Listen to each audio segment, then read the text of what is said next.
Qualifying for the 2025 Bahrain Grand Prix was completed earlier today, and as always guys, here on the channel, let's have a look at the 5 main talking points, the 5 things that we learned from qualifying around the Sakhir International Circuit. So the first thing that we learned is it was a very bad day for Haas. Behrman qualified dead last out in Q1, very unlike him, especially after his heroics at Japan just a week ago. But even though he did make it through to Q2, he could well start further down on the grid, if even at all. In fairness, he had a very nasty crash in Q2, spinning into the barriers and hitting heavily into the barriers as well through the gravel trap. Now, of course, this could well mean that he has a gearbox penalty to actually serve, which will be a 5-place grid penalty at least for that, which would mean that he's pretty much at the back at that point anyway. The medical car was deployed. He obviously broke the G-force barrier really on that one for that. Thankfully, as far as I'm aware, he's relatively okay after that, but yeah, the fact that that was triggered and the fact that the medical car had to go out to make sure that he was okay does mean that it was a pretty severe impact. So unfortunately, a pretty bad day for Haas overall. A disastrous day, some may say.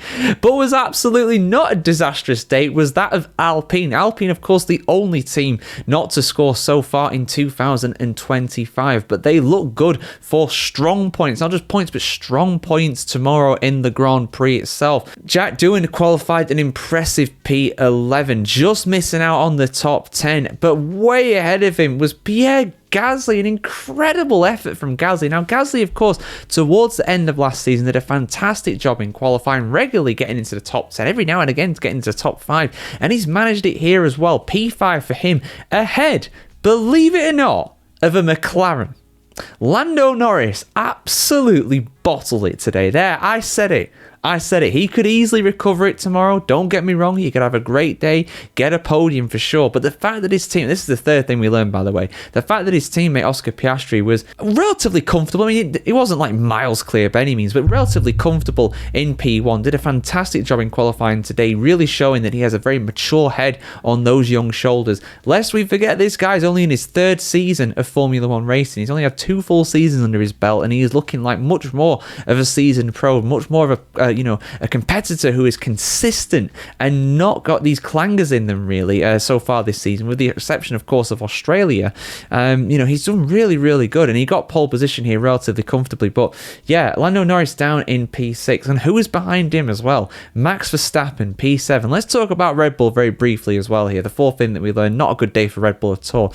Very much coming into this one on a high after the Japanese Grand Prix. The main positive for them is that Yuki Tsunoda looked better. He got through to Q3 for the first time that Red Bull has made it through to Q3 this season, maybe in a few races as well, if you even go back further to 2024. The second Red Bull, that is, of course, not Max Verstappen. He's always up in the top 10, but even he today was in P7. Yuki Tsunoda down in P10.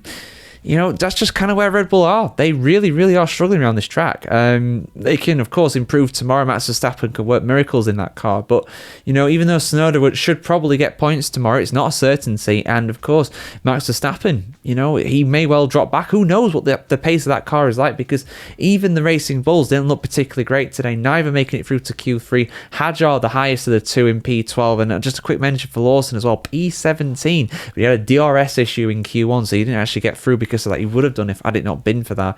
But let's talk about this absolutely farcical situation as well in qualifying. This is something I have never seen before. I mean, we've had the same format of qualifying consistently ever since 2010, with of course the elimination style qualifying as well, the countdown qualifying whenever it was called in 2016. Let's not remember that was only in for a few races anyway. But let's just talk about what happened here, because this was genuinely really bad.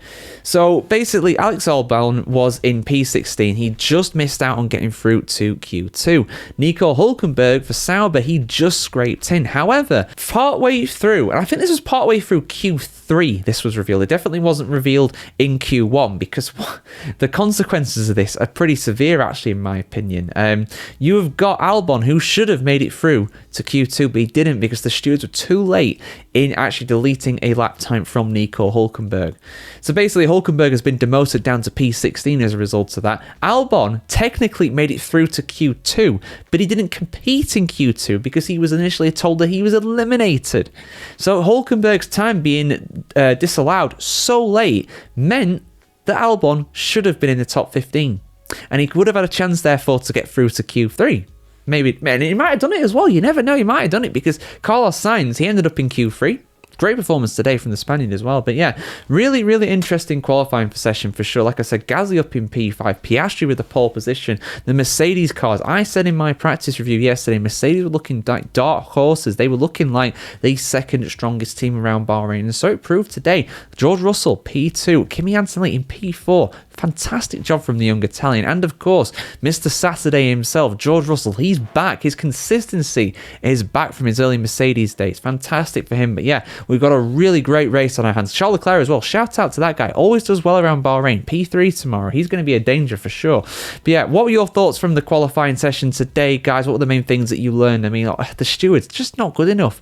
You have to let them know that you have to get these decisions done quickly. It should be black and white. Is he over the line? Is he not? Why it took so long to decide that, I have no idea. I don't know why that happened, but yeah, strange one for sure. But yeah, like, share, comment, subscribe if you want to see more like this, guys. Unfortunately, I will not be here to review the race on Sunday. I am out of town, but I will be here on Monday to review the race as well. So a lot of content coming your way in the meantime. Of course, we've got F1 News Zone as well, which will be out tomorrow as well, tomorrow morning as always for that. So yeah, see you soon for the content like that. Have a great weekend. Let's hope for a great race tomorrow. And of course, I'll be right to react to it as fast as possible as well for you all. So yeah, see you soon. Have a great weekend.